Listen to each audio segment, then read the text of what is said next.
Bonjour chers élèves, j'espère que vous allez bien.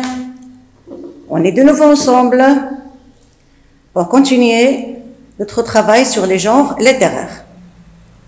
On a commencé la légende, aujourd'hui on va voir le documentaire. D'abord, qu'est-ce qu'un genre littéraire? Le genre littéraire est une catégorie qui permet de rassembler, bien de classer les textes par famille. Le genre littéraire est une catégorie qui permet de rassembler ou bien de classer les textes par famille. Chaque texte peut être associé à un genre littéraire et chacun des genres a ses caractéristiques spécifiques et ses propres règles de fonctionnement. Le genre littéraire concerne la forme de l'œuvre, peut-être un roman, théâtre, la poésie, le documentaire, la bande dessinée, la légende et autres. Notre leçon d'aujourd'hui, lundi 8 juin 2020, concernant les genres littéraires, le documentaire. On va voir ce qu'est un documentaire. Donc, pour cela, on commence par un texte documentaire. Comment rend-on une eau potable? Comment rend-on une eau potable? Comment rendre l'eau buvable? Lorsqu'on ne dispose que d'eau non potable, il y a quelques moyens pour la rendre potable, qui peuvent être utilisés individuellement. Une solution est notamment de la faire bouillir. Si on n'a pas d'eau potable à la maison, d'accord, on peut faire bouillir l'eau qu'on a pour la rendre potable. On peut y ajouter alors du thé, boisson la plus bue dans le monde, et boire l'eau chaude ou bien la laisser refroidir. Donc une eau bouillie devient une eau potable. Ces méthodes ne permettent pas de rendre potable une eau dont la composition minéralogique la rend toxique. Il faut aussi noter que ces méthodes tuent les êtres vivants contenus dans l'eau, mais ne détruit pas toute molécule toxique pouvant s'y trouver. Donc les méthodes de faire bouillir l'eau, de la boire, parfois, elle n'est pas valable. Il existe aussi des pastilles de désinfection qu'on mélange à l'eau dans un récipient et qu'on laisse agir quelque temps pour rendre une eau potable. D'accord? Parfois, on ajoute des pastilles dans l'eau, d'accord, et attendre agir quelques moments pour la boire, pour la rendre potable. Bien. Maintenant, il est possible, mais cela est très coûteux, ça coûte beaucoup d'argent, de produire de l'eau potable à partir de l'eau de mer. C'est le dessalement. Là, c'est la manière de rendre l'eau des mers potable. Là, l'eau salée, d'accord, passe par ici. D'accord? Donc, pour la rendre pure, bon, les spécialistes, il y a juste quelque chose, d'accord? Pour la rendre potable. Ça, c'est un schéma du dessalement de l'eau. Comment rendre une eau salée potable? La rendre pure, pour pouvoir la boire, bien sûr. Donc là, c'était un texte documentaire qui nous donne des informations sur l'eau. Bien. Le documentaire, qu'est-ce que c'est? Un texte documentaire donne des informations et des explications. Il ne raconte pas une histoire avec des personnages. Par exemple, on peut faire la description d'un moteur électrique. Ou bien, un texte qui parle de la vie des loups, la vie des animaux. Un texte historique qui explique comment vivaient nos ancêtres. Donc, ce documentaire, il nous donne des informations et des explications. Ce n'est pas une histoire qu'on va suivre. Un début et une fin. D'accord? Donc, il nous fait une description, ou bien il nous raconte des histoires, plutôt un texte historique, pardon. des faits historiques.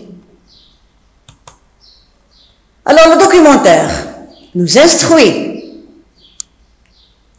nous renseigne et nous sensibilise. Je reprends. Le documentaire nous instruit. Il nous donne des informations, des explications, nous renseigne et nous sensibilise. Cet ouvrage contient des informations traitant d'un ou plusieurs sujets détaillés. Il contient souvent beaucoup d'illustrations. D'accord? On peut parfois expliquer un texte par des illustrations. Et bien sûr, l'illustration nous aide encore à comprendre le texte. Il a pour but de répondre aux questions que l'on se pose sur ce qui nous entoure. Il pique notre curiosité et notre désir d'en savoir plus sur le sujet qui retient notre attention. Nommer correctement, reconnaître et distinguer ce que nous y voyons. Voilà ce que nous apprenons à sa lecture. Lorsqu'on lit un texte documentaire, on apprend trop de choses. On apprend à nommer, à reconnaître, à distinguer. En apprenant ces mots nouveaux qu'il nous offre, nous enrichissons notre vocabulaire. Par exemple, pour le texte qu'on vient de voir, l'eau, on vient de voir le mot dessalement. Le dessalement, c'est rendre l'eau des mers, l'eau qui est salée, pure. Donc là, on a enrichi notre vocabulaire par un mot. Il y en a d'autres. Bien. Un texte documentaire est découpé en parties appelées des paragraphes. Une série de phrases. Un paragraphe, une série de phrases. Ils sont séparés les uns des autres par une ligne vide. Généralement, chaque paragraphe ne parle que d'une seule idée principale à la fois. Dans un texte documentaire, on peut trouver des sous-titres. D'accord? Le gros titre et le sous-titre. Chaque paragraphe a un sous-titre. Le découpage en paragraphes permet de suivre plus facilement les explications. Quelquefois, on peut voir des mots en gras, écrits plus gros que les autres. Ce sont les mots importants, appelés aussi les mots-clés. Souvent, des illustrations dans ce texte documentaire, dessins, schémas, photos, ou d'autres informations telles que des tableaux, des chiffres, des graphiques, enrichissent les textes documentaires. Parfois, les dessins, les schémas rendent un texte vivant. D'accord? Et ça nous aide à le lire facilement et à le comprendre aussi. Ils améliorent la compréhension. Voilà, ils améliorent la compréhension. Bien. Là, nous avons un autre texte documentaire, la planète Mars. Située, là, on donne des informations sur la planète Mars. Située à 230 millions de kilomètres du Soleil.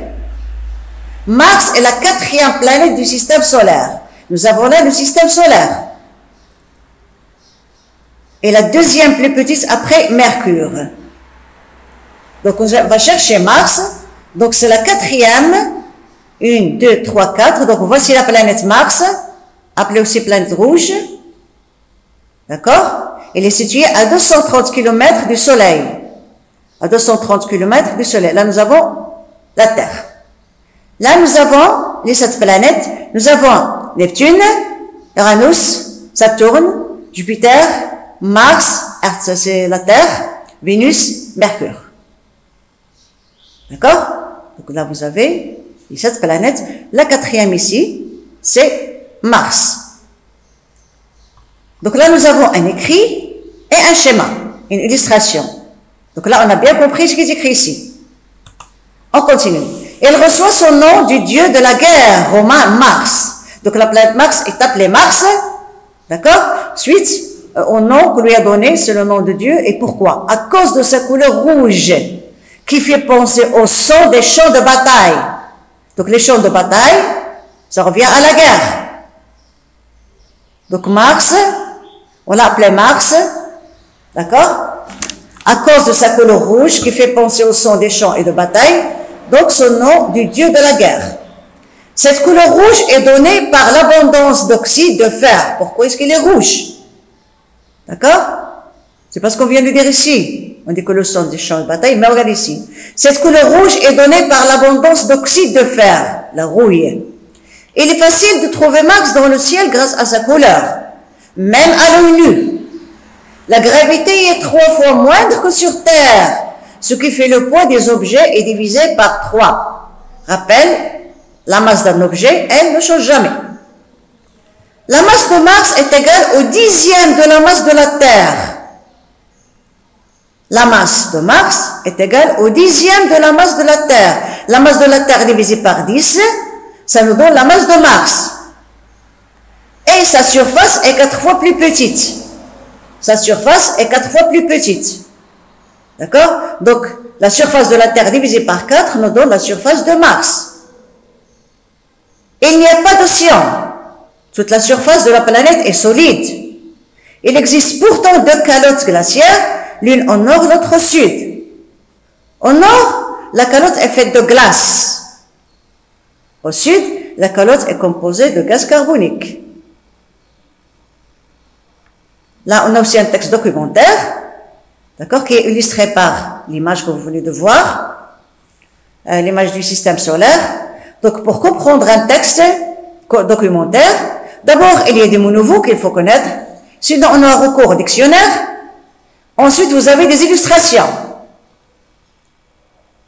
Donc, le documentaire, c'est un texte qui nous donne des informations, des explications, d'accord? Et bien sûr, pour lire un texte documentaire et pour bien le comprendre, il faut y avoir des illustrations.